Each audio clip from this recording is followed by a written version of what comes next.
Hi, Trevor here, reflecting on life through music. Thank you for stopping by.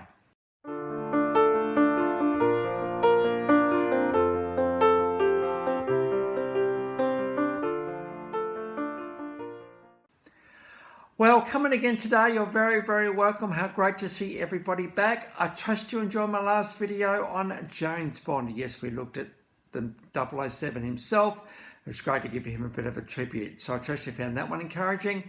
We're going from there to 1975 in Leighton in East London. Now, I thought I'd done all the bands from A to I. I did not do these guys. Oh my goodness.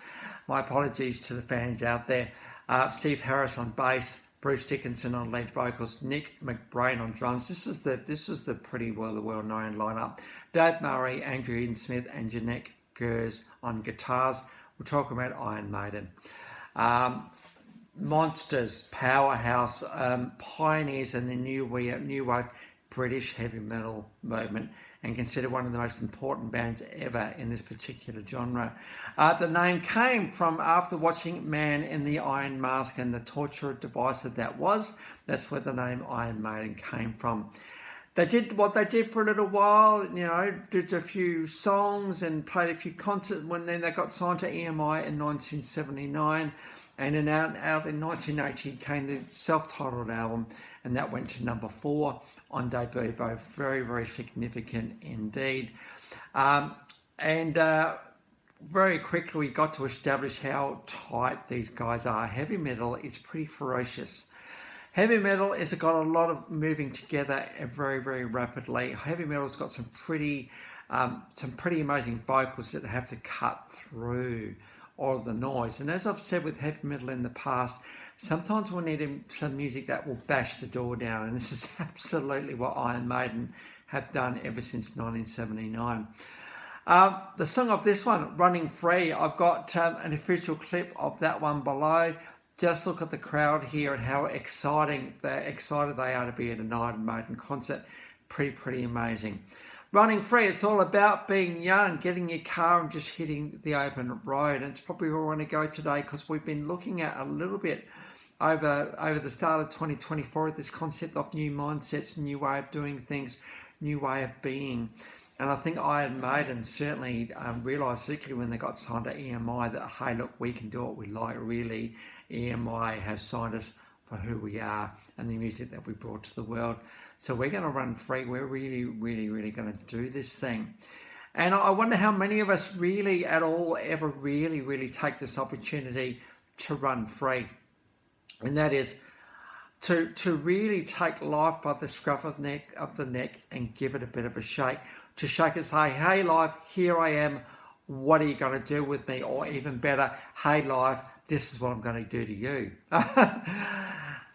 The concept of just having no restrictions, having nothing holding us back, having nothing saying no to us. And if things do say no to us, we don't care, we just do it anyway.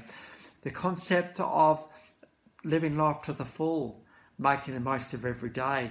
It was Steve Jobs that actually said, the guy who founded Apple, that if I wake up in the morning, I'm saying, now, if this was the last day of my life, would I do what I was going to do today? If the answer was no, and too many days ago, too many days in a row, a change is needed to happen. Of course, we don't make a decision to run free like, oh, we're going to just run free one day and that's it. I think running free is a lifestyle. Running free is a way of being. Running free is a mindset that says, what if we can do it? And Iron Maiden certainly have done that ever since then. So the encouragement as we look at this concept of the new year, and there's been many videos of late which have looked at this. Can You Feel It by the Jacksons was another one. This concept of Flashdance, what a feeling, A lot of these videos have all talked about the same thing at the start of 2024. So can we dare to run free? Can we dare to have a mindset that takes no prisoners, in essence? A mindset that says, hey, we're going to make the most of 2024 because we only have one life, so let's make the most of it. So I trust running free will be your mantra for this year. Every single day, hey, So may that be an encouragement to all of us, including myself. Out in 1981, the album Killers. This is the first world tour. They did open for Judas Priest at the start, the iconic Judas Priest. Killers actually went to number 78 in the charts, but this world tour, 132 shows, including Belgrade, Yugoslavia. So that's pretty cool.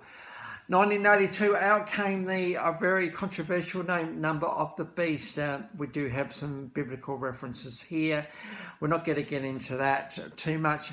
Just know for me, I feel a little bit uncomfortable with this name myself, but you know what? I think Iron Maiden would have thought a little bit more deeply around this name than just the logical connotation.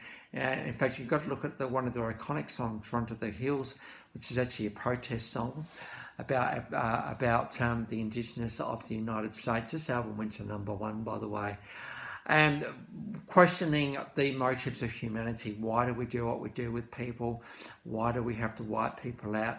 Number of the Beast could mean many things, and sometimes heavy metal needs to bash the door down, and having an album as controversially named as this one certainly did that. But Run to the Hills is an absolute protest song, so we got the official on that one. Out of 1983, Peace of Mind, number 3 in the UK, number 14 in the US. Very significant album. This one, they embarked on a 147 concert tour in Europe, and this is really and truly what makes up Iron Maiden, is how many concerts these guys actually do.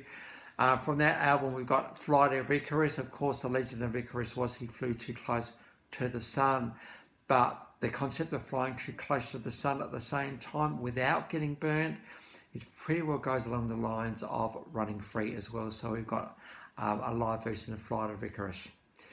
1984, out came Powerhouse. It's number 12 in the US, 193 shows over 13 months in 28 countries. This included a particular festival where the crowd was estimated between 350,000 and 400,000 people. So very significant. This band was really pulling their weight at this point. And just think about their discography.